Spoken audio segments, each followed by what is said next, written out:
አንድ ሰው ኻቲማውን የህይወቱ መጨረሻ እንዲበላሽ ከሚያደርጉ ታላላቅ ምክንያቶች 4 ናቸው ብለውናል አንድ ዑለማ አላህ ይዘንላቸው። ይሄ ቪዲዮ ሼር፣ ኮፒ ሊንክ፣ ሪፖስት ማድረግ እንዳትረሱ። ኸይር ነገር ያስተላለፈ ኸይር ስራ ከሰራ ነው ብለውናል። ዛሬ ጁምዓ ነው። ሰሉ ዐለ ነቢ አላሁመ ሰሊ ወሰሊም ዐላ ሰይዲና መሐመድ። ከዛ በፊት ግን ከአራቱ መሰረታዊ ነገር በፊት ጀሙ ለቡ ማብራት ላፍቶ ያላችሁ ቤት ለቤት ማስቀራት የምትችሉ የሴት ኡስታዛዎች እንፈልጋለን። አስቸኳይ ነው።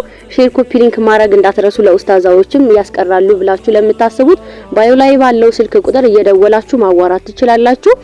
እንዲሁም ደግሞ ቁርአንን ያልቀራችሁ እኛ ጋር በሁለት ወር ውስጥ ከአሊፍ ጀምራችሁ መኻሪጃችሁን አስተካክላችሁ በሁለት ወር የአላህን ቃል ማንበብ ትችላላችሁ እያልን ነው። ዑለማው ያሉትን የመጀመሪያው አንደኛው የሰላት ግዴለሽነት ማሳየት ነው ብለውናል።